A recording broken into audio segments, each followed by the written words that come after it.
Welcome to Bhavitha Santosh economy app. ఈ app ద్వారా రాబోయే గ్రూప్ 1 to 3 నోటిఫికేషన్స్కి గాను ఎకానమీ లైవ్ క్లాసెస్ కండక్ట్ చేయడం జరుగుతుంది. ఎవరైతే ఎకానమీలో టాప్ స్కోర్ సాధించాలి అనుకుంటున్నారో ఖచ్చితంగా భవితా సంతోష్ ఎకానమీ యాప్లో పర్చేస్ చేసేయండి. అండ్ దీంట్లో టెస్ట్ సిరీస్ కూడా అవైలబుల్గా ఉన్నాయి, ఓన్లీ 99 రూపీస్కే. కాబట్టి ఖచ్చితంగా పర్చేస్ చేసేయండి. అండ్ ఈరోజు డైలీ కరెంట్ అఫైర్స్లో భాగంగా కొన్ని క్వశ్చన్స్ని మనం మాట్లాడుకుందాం. దాంట్లో ఫస్ట్ క్వశ్చన్, 2024-25 IMF తాజా నివేదిక ప్రకారం భారత వృద్ధి రేటు ఎంతవరకు తగ్గించింది?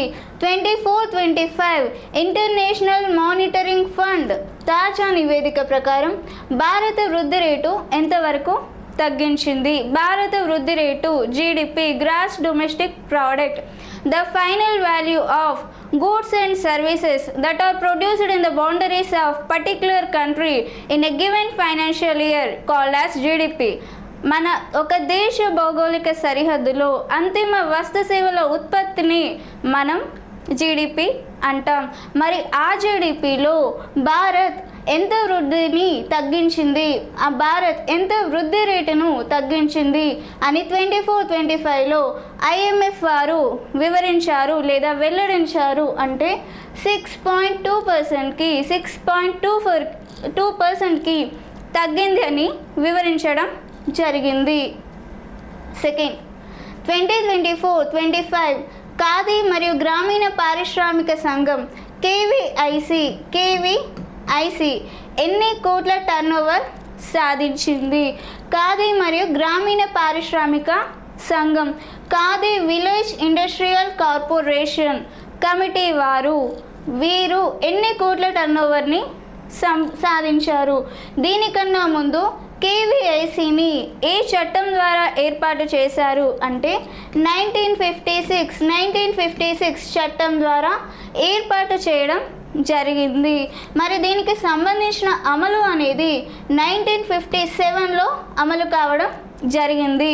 KVIC చట్టం అనేది 1956లో ఏర్పడగా దీనికి సంబంధించిన అమలు అనేది 1957లో జరగడం జరిగింది. మరి KVIC అనేది కుటీర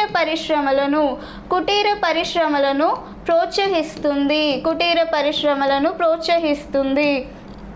మరి దీనిలో భాగంగా ఈ KVICలో 24-25 KVICలో ఎన్ని కోట్ల టర్నోవర్ని భారత్ సాధించింది అన్నప్పుడు 1.7 లక్షల కోట్ల సాధించింది అని చెప్పుకోవచ్చు.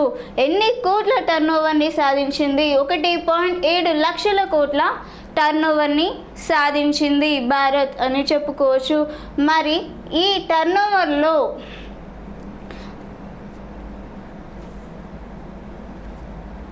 1.7 లక్షల కోట్లు సాధించింది భారత్ అని చెప్పుకోవచ్చు. థర్డ్ క్వశ్చన్, 2025 WTO నివేదిక ప్రకారం ప్రపంచ వస్తు వర్తకం ఎంతవరకు తగ్గే అవకాశం ఉందని వెల్లడించింది? 2025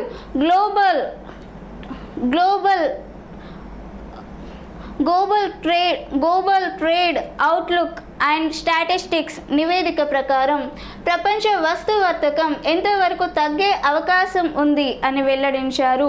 ముందుగా ఈ WTO అనేది ఎప్పుడు ఏర్పాటు చేశారు అంటే 1995 జనవరి 1న ఏర్పాటు చేయడం జరిగింది. 1995 జనవరి 1న ఏర్పాటు చేయడం జరిగింది. మరి దీనికి సంబంధించి మరి దీని హెడ్ క్వార్టర్స్ అనేది ఎక్కడుంది అంటే స్విట్జర్లాండ్లో దీనికి సంబంధించిన హెడ్ క్వార్టర్స్ ఉండడం జరిగింది. దీని యొక్క ప్రస్తుత డైరెక్టర్ జనరల్గా ఎవరు పనిచేస్తున్నారు అంటే డైరెక్టర్ జనరల్గా గ్నోజీ వ్యోకోంజో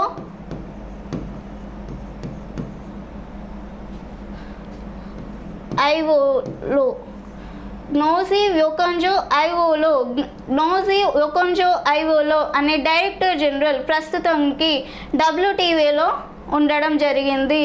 WTO ప్రస్తుత డైరెక్టర్ జనరల్ నోజీ వ్యోకంజో ఐఓలో అనే ప్రస్తుత జనరల్ ఉండడం జరిగింది. మరి దీనికి సంబంధించిన WTO ఏర్పాటు 1995 జనవరి 1న దీన్ని ఏర్పాటు చేయడం జరిగింది. మరి ప్రపంచ వర్తకం అనేది ఎంతవరకు తగ్గే అవకాశం ఉందని ఈ WTO వెల్లడించింది అంటే 0.2% వరకు తగ్గే అవకాశం ఉందని WTO నివేదిక వెల్లడించడం జరిగింది. 4th, స్టాన్ఫోర్డ్ యూనివర్సిటీ విడుదల చేసిన తాజా నివేదిక ప్రకారం భారతదేశంలో 2013 నుంచి 24 మధ్య కాలంలో ఆర్టిఫిషియల్ ఇంటెలిజెన్స్ రంగంలో ఎన్ని పెట్టుబడులు వచ్చాయి? స్టాన్ఫోర్డ్ యూనివర్సిటీ అనేది అమెరికాకు చెందిన యూనివర్సిటీ అని చెప్పొచ్చు. సో ఈ అమెరికాకు చెందిన స్టాన్ఫోర్డ్ యూనివర్సిటీ విడుదల చేసిన అధ్యయనం ప్రకారం 2013 to 24 మధ్యన ఆర్టిఫిషియల్ ఇంటెలిజెన్స్ ఏఐ కృత్రిమ మీద ప్రపంచం అనేది ఇప్పుడు ఆర్టిఫిషియల్ ఇంటెలిజెన్స్ పైనే పనిచేయడం జరుగుతుంది. మరి ఆర్టిఫిషియల్ ఇంటెలిజెన్స్లో ఎన్ని పెట్టుబడులు వచ్చాయి అని ఈ నివేదిక స్పష్టం చేసింది అంటే 11.29 బిలియన్స్ పెట్టుబడులు వచ్చాయని ఈ స్టాన్ఫోర్డ్ యూనివర్సిటీ విడుదల చేయడం జరిగింది. మరి హైయెస్ట్లో ఈ ఆర్టిఫిషియల్ ఇంటెలిజెన్స్ రంగంలో అగ్రస్థానంలో నిలిచిన దేశంగా ఏ దేశాన్ని చెప్పుకోవచ్చు అంటే యుఎస్ఏ ఆర్టిఫిషియల్ ఇంటెలిజెన్స్ రంగంలో అగ్రస్థానంలో 470.9 బిలియన్స్తో అగ్రస్థానంలో ఉంది అని చెప్పుకోవచ్చు. మరి సెకండ్ ప్లేస్లో చైనా 119.3 బిలియన్స్తో సెకండ్ ప్లేస్లో ఉంది అని చెప్పుకోవచ్చు. భారత్ అనేది 11.9 బిలియన్స్ పెట్టుబడులు సాధించింది. దీంట్లో ఆర్టిఫిషియల్ ఇంటెలిజెన్స్ కృత్రిమ మేధాలో భారత్ 11.29 బిలియన్స్ పెట్టుబడులను సాధించింది ఆర్టిఫిషియల్ ఇంటెలిజెన్స్ రంగంలో. 5th, ఫ్లిప్కార్ట్ ప్రధాన కార్యాలయాన్ని సింగపూర్ నుండి ప్రస్తుతం ఎక్కడికి మార్చాలి అని నిర్ణయించుకుంది. ఫ్లిప్కార్ట్ యొక్క ప్రధాన కార్యాలయం ఇప్పుడు ఫ్లిప్కార్ట్ అనేది ఒక వాల్మార్ట్ గ్రూప్స్కి చెందిన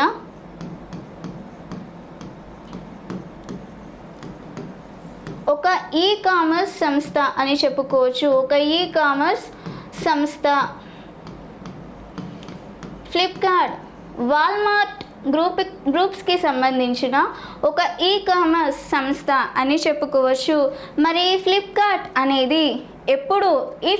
అనేది మన భారతదేశానికి చెందిన స్టార్టప్ అని చెప్పుకోవచ్చు. ఫ్లిప్కార్ట్ అనేది మొదటగా ఒక స్టార్టప్ కంపెనీగా 2007లో ఏర్పాటు చేయడం జరిగింది. ఇది భారతదేశానికి సంబంధించిన స్టార్టప్ అని చెప్పుకోవచ్చు. మరి దీనికి యూనికార్న్ స్టార్టప్ అనేది లభించింది. యూనికార్న్ స్టార్టప్ గుర్తింపు లభించింది. మనకి స్టార్టప్స్ అంటే ఈ స్విగ్గీ, జొమాటో, ఓలో ఇవన్నీ కూడా స్టార్టప్ కంపెనీస్ అని చెప్పుకోవచ్చు. మరి ఈ స్టార్టప్ కంపెనీస్కి యూనికార్న్ స్టార్టప్ గుర్తింపు ఎలా లభిస్తుంది అన్నప్పుడు స్టార్టప్ కంపెనీస్ ఎప్పుడైతే 1 బిలియన్ యుఎస్ మార్క్ని రీచ్ అవుతుందో అప్పుడు ఈ స్టార్టప్ అనేది యూనికార్న్ స్టార్టప్గా గుర్తింపు పొందుతుంది. మరి 2025లో మొట్టమొదటిసారిగా అంటే 25 సంవత్సరం స్టార్ట్ అయిన తర్వాత మొట్టమొదటి యూనికార్న్ స్టార్టప్ గుర్తింపు పొందిన స్టార్టప్ ఏది అంటే జెస్పే అని చెప్పుకోవచ్చు. అంటే 25 ఇయర్స్ స్టార్ట్ అయిన తర్వాత మొట్టమొదటి యూనికార్న్ స్టార్టప్ గుర్తింపు పొందింది జెస్పే అని చెప్పుకోవచ్చు.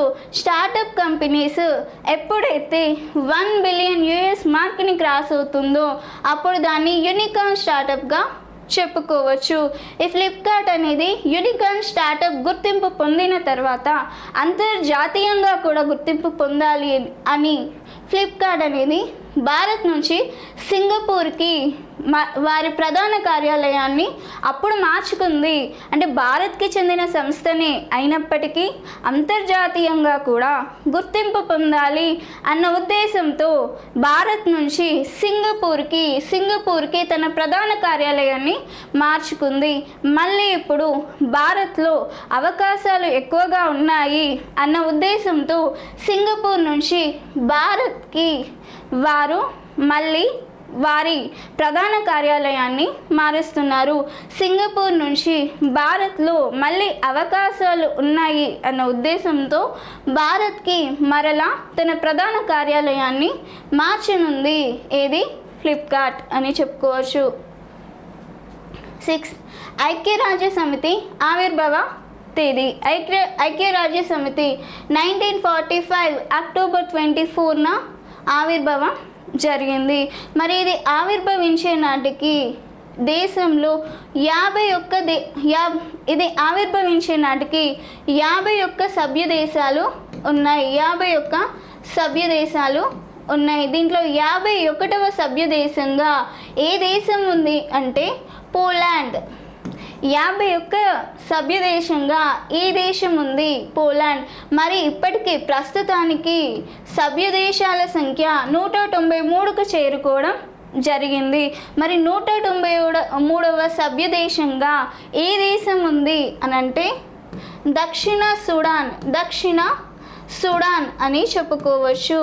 151 దేశంగా అది 1945 అక్టోబర్ 24 ఐక్యరాజ్య సమితి ఆవిర్భావం నాటికి 51 సభ్య దేశాలు ఉండగా 51వ సభ్య దేశంగా పోలాండ్ ఉండగా మరి ఇప్పుడు ప్రజెంట్ 193 సభ్య దేశంగా మారడం జరిగింది. లేదంటే 193 సభ్య దేశాలు చేరడం జరిగింది. మరి 193 దేశాల్లో చివరి దేశంగా లేదంటే 193వ సభ్య దేశంగా దక్షిణ సూడాన్ని చెప్పుకుంటాం. మరి ఐక్యరాజ్య సమితి ఆవిర్భావ తేదీ 1945 October 24. 7. World press photo of the ఇయర్కి ఎంపికైన వ్యక్తి ఎవరు? World press photo of the ఇయర్కి ఎంపికైన వ్యక్తి మహమ్మద్ అజ్జూర్. ఈయన గాజాపై ఇస్రాయిల్లో జరిగిన యుద్ధంలో గాయపడిన వ్యక్తి అని చెప్పుకోవచ్చు. గాయపడిన 9 ఏళ్ల వయసుకు చెందిన చిన్నారి తన 2 చేతులని కోల్పోవడం జరిగింది. గాజాపై ఇస్రాయిల్లో జరిగిన యుద్ధంలో ఈ 9 ఏళ్ల మహమ్మద్ అజ్జూర్ 2 చేతులని కోల్పోయి దీనస్థితిలో ఉండడం జరిగింది. మరి అప్పుడు ఈయనని world press photo of the ఇయర్కి ఎంపిక చేయడం జరిగింది. మరి ఇతని ఫోటోని ఎవరు తీశారు అంటే సమీర్ అబు ఎలూబ్ అనే వ్యక్తి ఇతనిని దీనస్థితిని ఫోటో తీయడం జరిగింది. మరి ఆ ఫోటోకి గాను world press photo of the ఇయర్కి ఎంపిక అవ్వడం జరిగింది. నెక్స్ట్, ప్రపంచ వారసత్వ దినోత్సవం ఎప్పుడు జరుపుకుంటారు? ప్రపంచ వారసత్వ దినోత్సవం అనేది 18th ఏప్రిల్న జరుపుకుంటారు. వరల్డ్ హెరిటేజ్ డే అని చెప్పొచ్చు. మరి వారసత్వ దినోత్సవం అనేది ఎందుకు జరుపుకుంటారు అంటే ఐక్యరాజ్య సమితి యొక్క సభ్య దేశాలు జరుపుకుంటాయి. ఎవరు జరుపుకుంటారు అంటే ఐక్యరాజ్య సమితిలోని సభ్య దేశాలు ప్రతి సంవత్సరం 18th ఏప్రిల్న ప్రపంచ వారసత్వ దినోత్సవాన్ని జరుపుకుంటారు. వారికి సంబంధించిన కట్టడాలకి కానీ లేదంటే కళలకు కానీ ఒకరికి ఒకరు సహకారం అందించుకోవాలి అన్న ఉద్దేశంతో ప్రతి సంవత్సరం 18th ఏప్రిల్న యుఎన్ఓని సభ్య దేశాల వారు ఈ వారసత్వ దినోత్సవాన్ని జరుపుకుంటారు. ఎప్పుడు? 18th ఏప్రిల్న. 9th, తాలిబాన్లపై నిషేధాన్ని ఎత్తివేసిన దేశం. తాలిబాన్లు అనేవాళ్ళు ఒక ఉగ్రవాదులుగా పేర్కొన్నారు. తాలిబాన్లు ఉగ్రవాదులుగా పేర్కొన్నారు. ఏ దేశం అంటే రష్యా దేశం తాలిబాన్లను ఉగ్రవాదులుగా 2 దశాబ్దాల క్రితం ఉగ్రవాదులుగా పేర్కొని వీళ్ళపై నిషేధాన్ని ప్రకటించింది. ఏ దేశం అంటే రష్యా దేశం వీరిపై నిషేధాన్ని ప్రకటించి మళ్ళీ తిరిగి 2 దశాబ్దాల తర్వాత వీళ్ళు ఉగ్రవాదులు కాదు అని వీరిపై నిషేధాన్ని ఎత్తివేసింది కూడా రష్యా అని చెప్పుకోవచ్చు. 2 దశాబ్దాల క్రితం వీరిపై నిషేధాన్ని ప్రకటించి 2 దశాబ్దాల తర్వాత వీరిపై నిషేధాన్ని ఎత్తివేయడం జరిగింది. మరి ఏ దేశం అంటే రష్యా అని చెప్పుకోవచ్చు. 10th భూదానోద్యమం 18th ఏప్రిల్ 2025 నాటికి ఎన్ని సంవత్సరాలు పూర్తయింది? భూదానోద్యమం 18th ఏప్రిల్ 2025. ముందుగా ఈ భూదానోద్యమం అనేది నల్గొండ జిల్లా పోచంపల్లిలో ఆచార్య వినోబా భావే ప్రారంభించాడు. ఆచార్య వినోబా భావే ఈయన ఒక గాంధేయవాది. ఈయన భూదానోద్యమాన్ని 18th ఏప్రిల్ 1951 ప్రారంభించడం జరిగింది. 18th ఏప్రిల్ 1951 ఈ భూదానోద్యమాన్ని ప్రారంభించారు. ఎవరు? ఆచార్య వినోబా భావే. మరి దేనికోసం ఈ భూదానోద్యమాన్ని ప్రారంభించాడు అంటే భూస్వాముల నుండి భూములని ప్రజలకు అప్పగించాలి అన్న ఉద్దేశంతో ఈ భూదానోద్యమాన్ని ఆచార్య వినోబా భావే ప్రారంభించడం జరిగింది. మరి 18th ఏప్రిల్ 2025 నాటికి ఈ భూదానోద్యమానికి ఎన్ని సంవత్సరాలు పూర్తయింది అంటే 74 సంవత్సరాలను పూర్తి చేసుకుంది అని చెప్పుకోవచ్చు.